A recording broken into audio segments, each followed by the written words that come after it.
비교하는 것이 있죠. 비교할 것이 참 많이 있습니다. 조금 전에 이제 광고하고 내려가서 앉아서 이렇게 찬양 드리면서도 마음에 묵은 게 있었어요. 마음의 원대를 이렇게 잘 표현하지 못하는 말의 한계, 이런 것들이 참 불편한 거죠. 또 모든 것들을 품을 수 없는 그런 이제 능력의 한계도 참 불편하고 또 마음이 참 이렇게 안 좋을 때가 많이 있습니다. 예를 들어서 오늘 이렇게 일백에 끝나고 이제 커피를 마시고 빵을 먹고 있는데 이제 같이 이제 교제를 하거든요. 근데 어느 분이 그런 얘기를 하시더라고요. 이거 앞에 저희 지금 공사를 하려고 땅을 쭉 넓혀 있는 데 있죠. 그 앞에. 이제 그곳에 건물이 이제 들어올 예정인데 지금 주민들 사이에 이제 디베이트가 벌어졌다는 것입니다. 뭐냐면 처음에는 홈디포가 들어오려고 했는데 반대를 했대요. 지저분해지고 교통도 그렇고 어쩌고저쩌고. 자기들에게도 필요가 없고. 그다음에 콘도가 들어오고 조그만 스몰 비즈니스 할 만한 것들이 들어온다고 했는데 이상하게 또 체인이 돼가지고 로인컴 아파트들이 들어온다. 이런 얘기가 또 들어왔다는 거예요. 그래서 지금 주민들 사이에 서로 막 논쟁이 벌어졌다는 거죠. 저도 사실은 좀 덜컹해요. 만약에 로인컴 아파트가 들어오면 이게 저희 아주 정말 큰 타격이죠. 이거 한국 분들 특히 깔끔을 좋아하시는데 총소리 나고 마약하는 사람들 어슬렁어슬렁거리고 귀에 자꾸 들어오려고 하면 누가 올라오겠어요. 그래서 참 가슴 덜컹하면서도 고민이 돼요. 우리가 교회라면 사실은 그런 데를 찾아 들어가서 섬겨야 되는데, 그죠? 섬길 만한 능력이 안 돼요. 일단 랭귀지도 그렇고, 그죠? 두 번째 사람도 그렇고. 사실 두 번째가 더 크겠죠. 그래서 참 제 마음에 불편한 데 있고 참 큰 도전을 받기도 합니다. 그래서 기도는 사실 아무것도 안 해요. 로인컴 아파트가 들어오지 않게 해주세요라는 기도도 물론 안 하고, 또 들어오게 해달라는 얘기도 사실은 못하겠고, 사실은 거기에 대해서는 아직 기도는 하고 있지는 않습니다. 근데 그 얘기 나오는 데 보니까 이런 얘기가 있어요. 흑인분들 참 의외의 모습들이 있는 분들이 있더라고요. 저희들도 조금씩 경험했을 텐데요. 어느 분 댁 근처에 럭키가 들어왔는데 그렇게 잘 준비해서 들어왔다는 거예요. 주변도 너무너무 깨끗하게 정리를 하고 나무도 심어주고 길도 만들어주고, 그래서 너무너무 이쁘게 럭키를 이렇게 준비해가지고 개업을 했는데요. 흑인들이 딱 들어왔는데 자기들에게 별로 필요가 없다는 거죠. 그래서 이제 어떻게 했냐면 실제로 약속을 했는지 우유 같은 것도 슬쩍 꺼내가지고 바닥에 놓고요. 또 병 음료수 갖다가 냉동실에 집어넣고, 그럼 어떻게 돼요? 펑 얼어서 터지는 거죠. 이렇게 다 뒤집박죽 해놓으니까 럭키가 아무리 큰 회사라도 견디지 못하고 손 들고 떠나게 된 거예요. 이때 참 저희들이 어떻게 해야 돼요? 흑인들 왜 그럴까? 어떻게 보면 백인들과 흑인들이 이런 면에서 비교가 될 수 있어요. 그러니까 백인들은 자꾸 점점 더 흑인들을 이렇게 하려고 하고, 이렇게 보려고 하고, 흑인들은 또 그게 싫고, 그렇게 자기들을 대우해주는 거가 싫고, 그죠? 그래서 어떤 면에서 이 흑인 그룹과 백인 그룹들을 비교할 때는 저희 역사적인 그런 아픔들, 또 배경들을 조금 이해를 하고 비교를 해주는 것이 지금 정당하겠죠. 그냥 흑인 한 분, 백인 한 분 딱 달랑 끄집어내놓고 그냥 이렇게 비교하는 것은 어떤 면에서 정당한 비교가 되지 않을 거예요. 오늘 저희들이 이제 비교에 대한 이야기를 좀 나누려고 하는데요. 오늘 제가 성경에 읽어드린 말씀드렸듯이 오늘 본문은 두 사람을 비교하고 있습니다. 의도적이에요, 의도적. 왜 하나님께서 이렇게 기록을 해놓으셨을까? 뭘 보여주고 싶으셔서 히스기야라는 사람과 호세아라는 사람을 비교해 놓으셨을까? 궁금해요, 궁금해요. 뭘까요? 그래서 한번 좀 찾아보려고 합니다. 그리고 나서 그 비교의 원리를 좀 이해를 해가지고 하나님께서 주시는 메시지를 저희들이 좀 이렇게 받아가지고요. 하나님께서 정말 축복해 주신 인생을 살아야 되지 않겠습니까? 저도 히스기야 같은 인생을 살아야 되지 호세아 같은 인생을 살지는 않아야 되냐. 그래서 한번 좀 찾아보려고 합니다. 여러분, 히스기야와 호세아, 히스기야는 이스라엘이 길쭉한데 이스라엘 가운데 남쪽 부분을 차지하고 있었던 이름을 남유다라고 합니다. 남유다. 이 유다의 왕이었고요. 조금 더 큰 땅덩어리, 북쪽의 큰 땅덩어리에 많은 인구들, 좀 더 부강했던 나라를 뭐라고 얘기하냐면 북이스라엘이라고 그러고요. 그 이스라엘의 이름을 호세아라고 합니다. 그때 당시 이름이 호세아예요. 이 두 사람이 동시대의 임금이었는데요. 어떤 면에서 이 두 사람의 차이점이 있는지 한번 살펴볼까요? 뭐 길게 살펴보지 않겠습니다. 제가 나머지를 쉬트 한번 보세요. 보시면 간단하게만 소개해드릴게요. 비교되는 내용들이 있어요. 성경에서 비교해 놓은 것들이 있죠. 뭐 간단하게만 적으면 뭐예요? 히스기야 왕은 왼쪽 섹션이죠. 왼쪽 부분인데 히스기야 왕은 남유다의 임금이고 그는 하나님 앞에서 정직했다는 거예요. 사람들 앞에서만이 아니고 하나님 앞에서 정직했다는 거. 얼마나 어렵겠어요, 그죠? 정직하려고 했다는 거죠. 두 번째는 뭐예요? 여호와를 의지했어요. 그 다음에 세 번째는 뭐예요? 하나님께서 모세에게 명한 계명, 그죠? 모세오경에 나오는 그 율법들, 그런 계명들을 잘 지켰다는 거예요. 그런데 오른쪽 가보세요. 호세아. 북이스라엘의 임금이었는데 호세아는요 하나님 앞에서 정직하지 않았어요. 그래서 하나님과 맺은 언약을 배반했어요. 여호와를 의지하지 않았어요. 여호와는 하나님과 다 똑같은 말이죠. 의지하지 않았어요. 그래서 뭘 의지해요? 우상을 숭배했어요. 하나님께서 모세에게 주셔가지고 명한 계명을 어떻게 해요? 지키지 않았어요. 뭐 아예 듣지도 않으려고 했고요. 당연히 행하지도 않았어요. 이것이 성경이 오늘 저희들에게 보여주는 두 사람의 비교 내용들입니다. 결과가 어떻게 되죠? 결과 너무 쉽죠. 히스기야는 하나님께서 함께 하시며 어디로 가든지 형통하게 되었어요. 반대로 호세아는 어떻게 됐어요? 멸망하게 되었어요. 됐습니까? 이제 적어보셔도 돼요. 이제 하나님께서 두 사람을 비교하신 내용들을 저희들이 살펴보았고요. 그 결과를 보았어요. 자, 이제는 좀 더 제가 깊이 들어가서 정말 이 비교한 내용들이 저희들에게 전달을 해주려고 하는 의미는 무엇인지 또 그 원리가 무엇인지 좀 살펴보려고 합니다. 그래서 제가 두 번째 제목을, 소제목을 당신의 기쁨의 본질은 무엇인가요? 라고 적어놓았습니다. 우리가 본문에 좀 이따 다시 돌아갈 텐데요. 간단하게 C.S. 루이스의 글을 조금만 소개해 드리려고 해요. C.S. 루이스 굉장히 아주 20세기 영어권 학자 가운데 또 글을 쓰는 분 가운데 최고의 분으로 치는 분이죠. 여러분 C.S. 루이스가 뭐 필립 얀시 이런 분들의 책들은 보는 대로 사셔가지고 보시면 참 좋습니다. 적어도 한 두세 번씩은 읽으시면 참 좋아요. 이 C.S. 루이스의 예기치 못한 기쁨 가운데 이런 내용이 있습니다. 기쁨 그 자체는 단지 내 마음속에 일어나는 사건일 뿐 아무 가치도 없는 것이다. 여러분 이 말씀이 이해되실 거예요. 이 이야기가 내가 언젠가는 이게 참 나에게 큰 기쁨이 주는 것이다 라고 생각했는데 예컨대 내 몸에 건강을 좀 잃었다든가 아니면 제 머릿속이 복잡해요. 뭐 어떤 걱정거리가 있어요. 그러면 그 전에는 컨디션이 좋을 때 큰 기쁨을 줬던 그 내용이 지금 있어서는 아무 기쁨도 되지 않는다는 것을 여러분 아실 거예요. 그죠? 제 남가주 있을 때 어느 큰 부자가 계셨는데요. 제가 그분한테 직접 들은 건 아니고 동료 목사님이 10만 갖다 오셔서 얘기를 해주시더라고요. 큰 부자셨는데 그분이 윌체어 이렇게 윌체어가 없으면 움직이지 못하시고요. 그것도 마음먹어야 윌체어 타시고 잠깐 햇볕으로 나오시는 분이에요. 근데 그분이 실망하신 목사님이 이렇게 얘기했다는 거예요. 목사님, 내가 돈이 좀 많은데 돈이 많아도 건강이 없으니까 아무 쓸모도 없더군요. 이렇게 얘기를 하더라고요. 이해되시죠? 네, 이해되시죠? 우리가 그전에는 저거 굉장히 중요하다고 생각하고 그것이 나에게 큰 기쁨이라고 생각했는데 내 상황과 내 생각과 몸의 컨디션 이런 것들에 따라서 그것이 기쁨이 될 수도 있고 전혀 기쁨이 안 될 때도 있다는 거예요. 사람의 관계 더 어렵죠. 저도 우리 아들 초등 쓸 때는 얘만 있으면 다 좋게 뭐 너무너무 행복할 것 같아요. 근데 얘가 점점 커갈수록 어떻게 돼요? 자기 주체적인 사상으로 살려가다 보니까 점점 이제 제 마음속에 그렇지 얘는 남이지 이런 생각이 드는 거죠. 그죠? 예. 어느 것도 우리 기쁨의 본질이 될 수 없습니다. 항상 조건이 될 수밖에 없어요.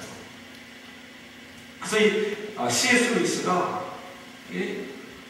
얘기한 게 뭐냐면 자기를 가만히 돌아보니까 좀 자기가 좀 어리석었다는 거예요. 자기가 지금까지는 기쁨을 찾기 위해서 어떻게 했냐면 내가 무엇을 갈망해야 되느냐, 그러니까 무엇이 내가 갈망해야 될 대상이냐를 가지고 살았다는 거예요. 그걸 찾아서 살았다는 거죠. 다른 말로 표현하면 무엇이 도대체 나에게 기쁨이 되어줄 수 있는가, 그런 걸 찾아서 살았다는 거예요. 어떤 때는 그것이 건강이라고 생각하면 건강을 위해서 최선을 해봤고요. 그것이 학문적인 성취다고 학문적인 성취에서 최선을 다해봤고요.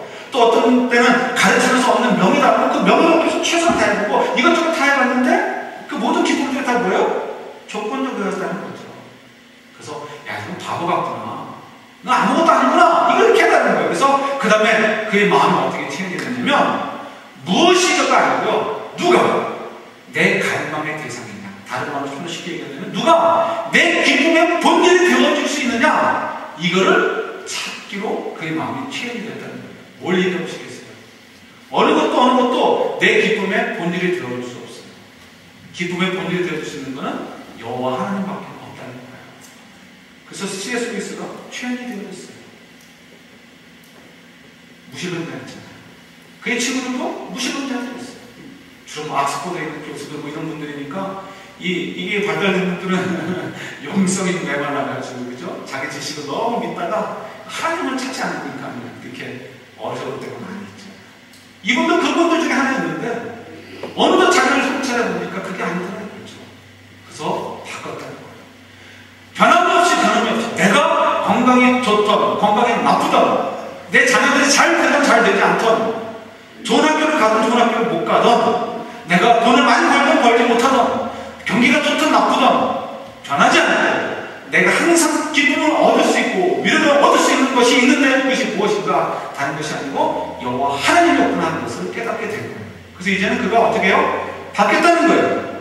내가 누구를 갈망해야 되는가 찾았다는 거죠. 그래서 이제부터 그의 삶은 어떻게 하면 그 하나님을 더 알아가고 그 하나님을 기뻐하시는 일이 무엇인가를 찾는 것이 그가 갈망하는 내용들이 되어졌고 그의 인생이 바뀌었다는 것입니다.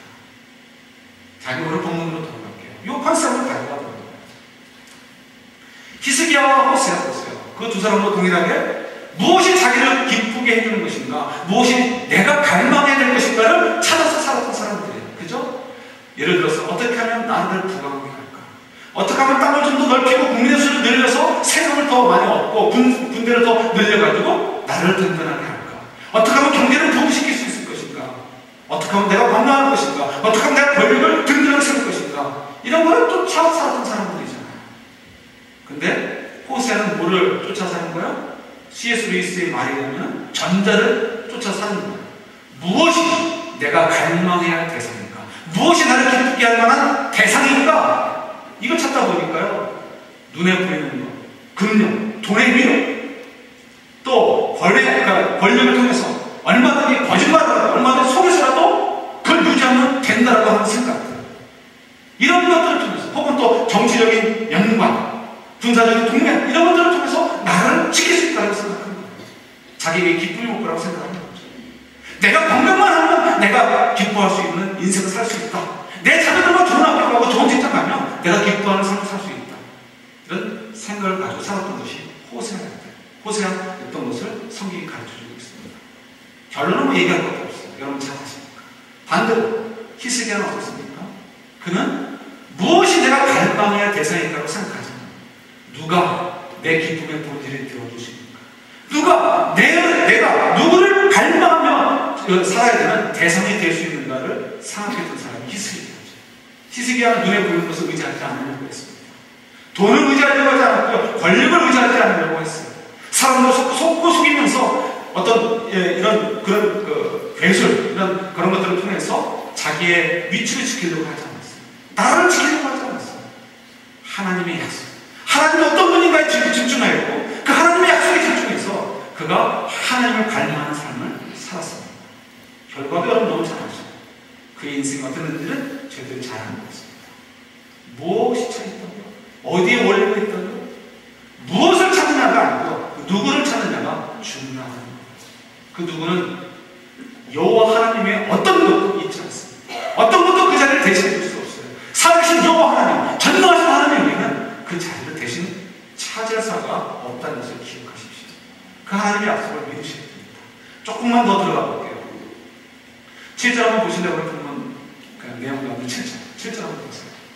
여러분 여기서 저희들이 실질적으로 고민에 빠지는 내용들이 있습니다. 7절 보시면 상반절 처음부터 해석까지만 보시면요.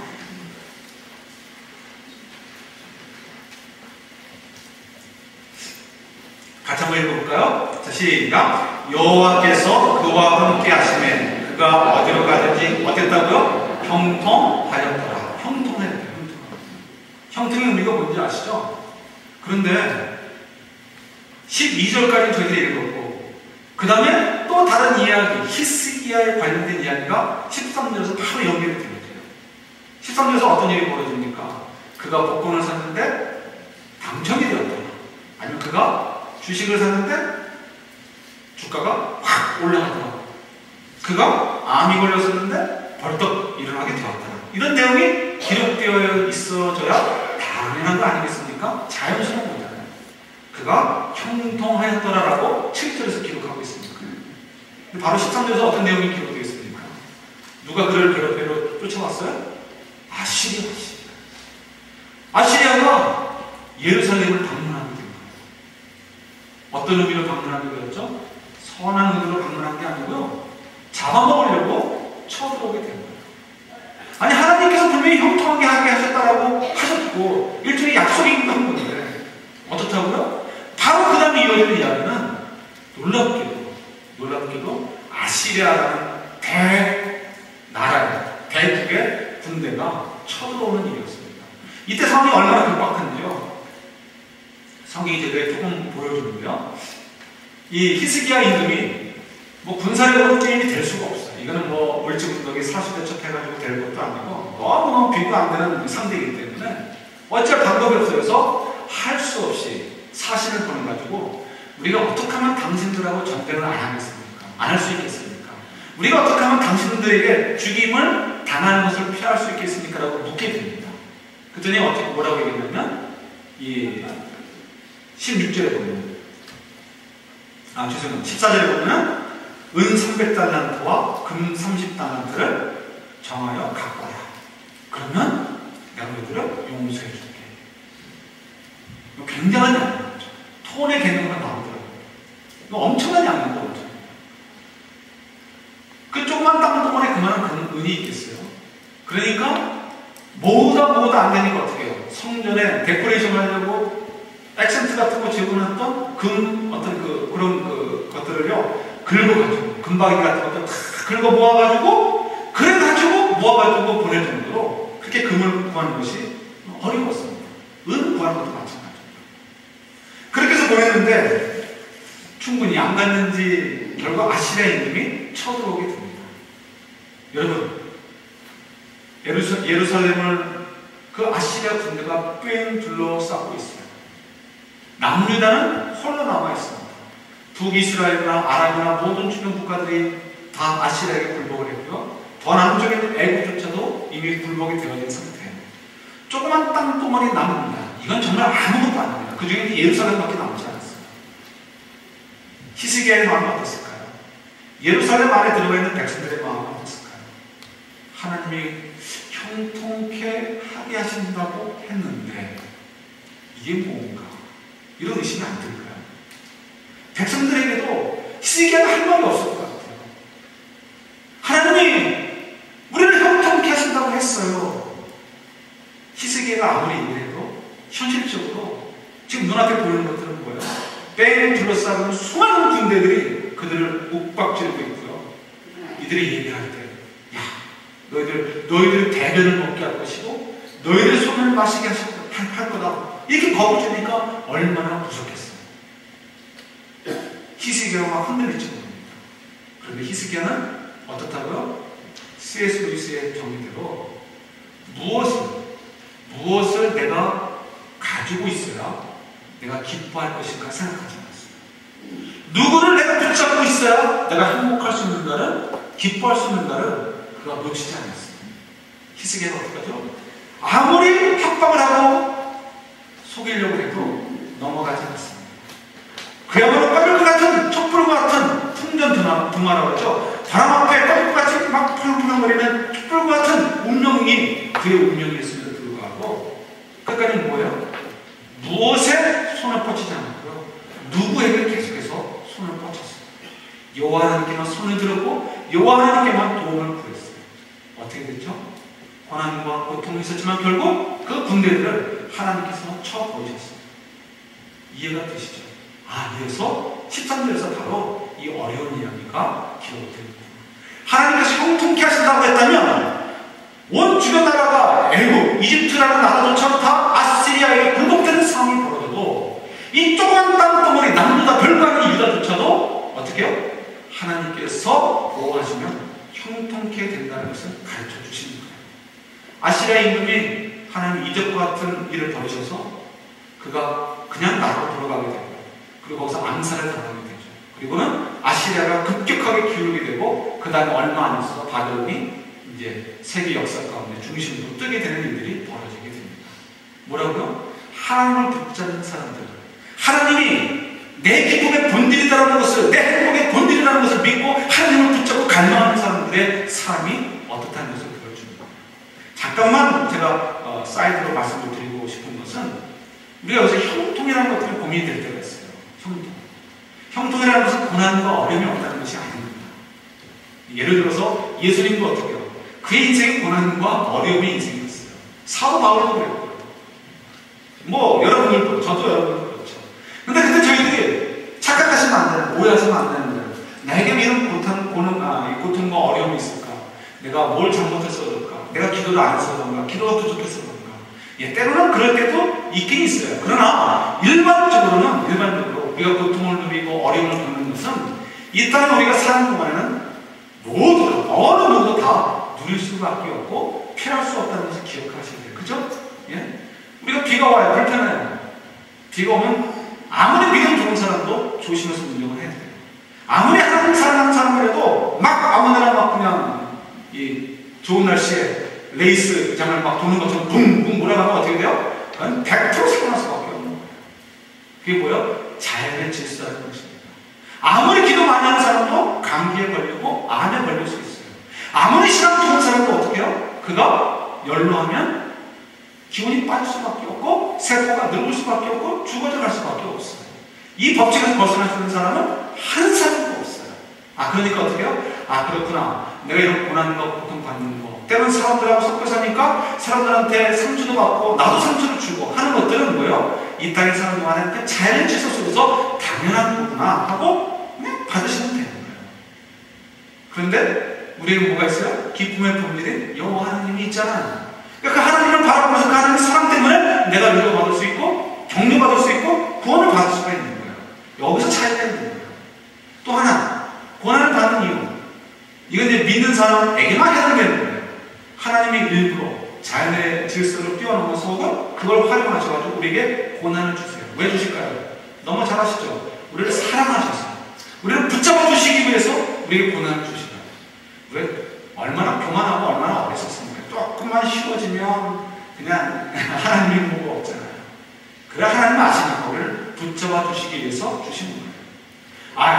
내가 그 신앙생활 3, 40년 하고 20년 하고 했는데 내가 이만큼 신앙이 있는 사람인데 내가 뭐 하나님 앞에서 교만할 거라고 하나님이 그런 걸 주시나? 아니요. 사도 바울도 평생 뭐가 있었어요? 가시가 있었어요. 가시. 그와 같은 자도 가시를 하나님 주셨어요. 여기에는 어느 누구도 벗어날 수 없는 거예요. 병이라는 거 생각해보면 뭐예요?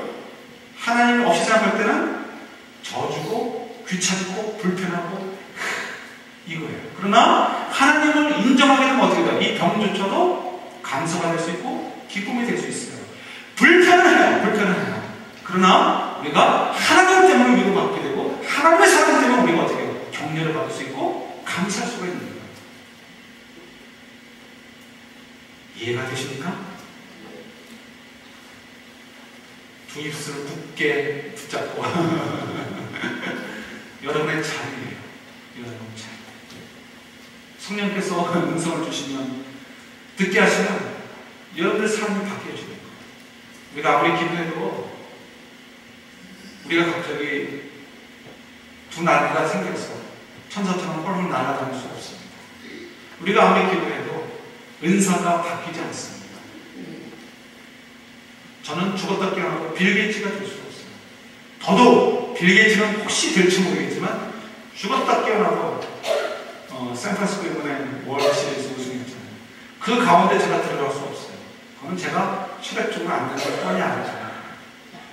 제가 기도를 죽었다 깨어나게 해도 안 될 거는 안 되는 거가 있어요. 사도 바울이 죽어라고 기도했어도 하나님이 그의 가시, 그의 병을 걷어가지 않으셨어요. 그럼에도 불구하고 저는 자신 있게 얘기할 수 있어요. 하나님 저를 사랑하시고 내가 겪는 불편함이 있음에도 불구하고 그것 때문에 때로는 내가 정말 답답함을 경험할 때가 있어도 내 스스로를 미워할 만큼 너무너무 안타까울 때가 있어도 나는 소망이 있어요. 하나님의 사랑 때문에 저는 감격하게 살아올 수 있어요. 그걸 얘기해 줄 수 있어요. 여러분 마찬가지로 동일하고 하나님의 사랑이 우리에게 있기 때문에 중요한 건 뭐예요? 저들이 무엇을 내가 갈망해야 될 대상인가? 무엇이 내가 갈망해야 될 대상인가라고 생각하면 도달할 수 없어요. 그러나 우리가 히스기야처럼 누가 내가 갈망해야 될 대상인가라고 우리의 관점이 바뀌게 된다면 우리의 삶은 달라질 수 있는 거예요.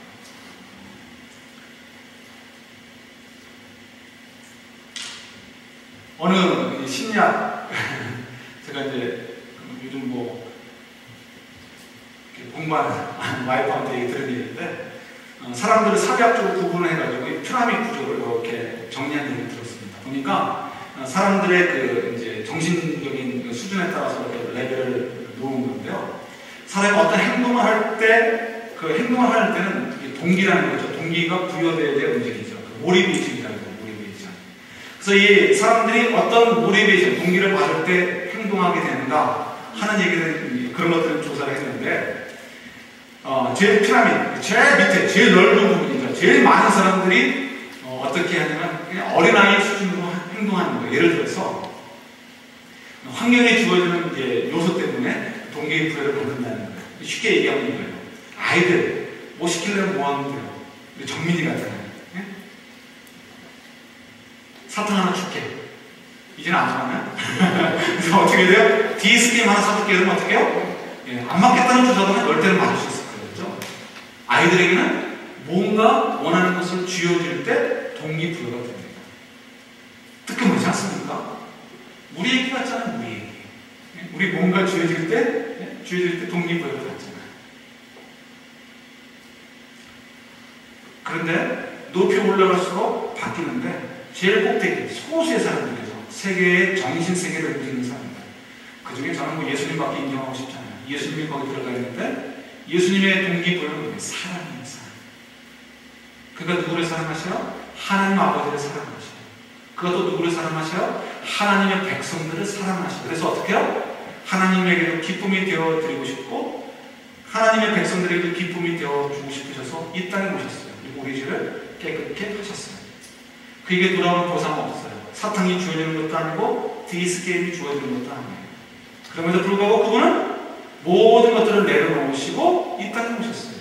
무엇이 동기라고요? 사랑. 이럴 때 가장 높은 레벨에 있는 정신세계에 있는 사람이라는 거예요. 저와 여러분들 좀 바뀌었으면 좋겠어요. 우리가 눈에 보이는 걸 포기하는 건 정말 어렵습니다. 정말 어려워요. 이게 별로가 아니라는 거, 영원히 가는 것도 아니고요. 우리 컨디션, 마음의 상태에 따라서도 이게 좋았다, 안 좋았다라고 변하는 것임을 분명히 알아요. 그럼에도 불구하고 거기서 눈을 못 떼요. 눈을 못 떼요. 그리고는 호세아처럼 죽어가는 거예요. 그도 겉으로는 언들한 하나님의 백성이에요. 하늘에 있는 사람이고 리더십을 발휘하는 사람이었어요.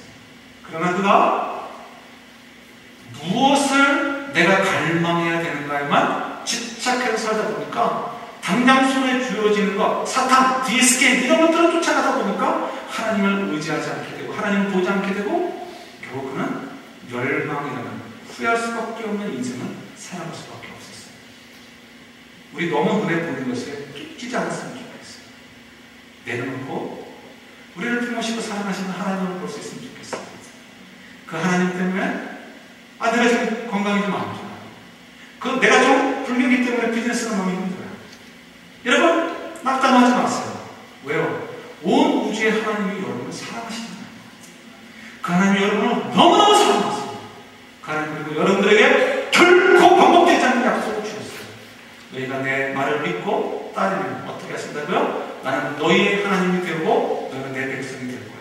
오늘 히스기야에게 주신 말씀의 단어를 사용하면 너희 삶이 형통하게 될 거야. 때로는 우리가 불편하고 어렵고 고난이 찾아와요. 그러나 우리가 끝까지 히스기야처럼 하나님을 신뢰하고 하나님을 갈망하고 하지 않는다면 반드시 어떻게 해요? 형통하게 되는 것을 믿습니다. 이건 당연히 그렇게 될 수밖에 없어요. 우리가 아까 찬양하면서 그 생각을 했는데, 우리가 죽을 때쯤 되면 그 순간은 너무너무 거룩하고 고귀한 시간이 될 거라 생각을 합니다. 그때 내 인생을 돌아보면서 내가 하나님을 갈망하며 살았더니 하나님 나를 이와 같이 축복해 주셨구나, 이렇게 고백하며 마지막 순간들을 맞이하는 저하나님 될 수 있기를 주님의 이름으로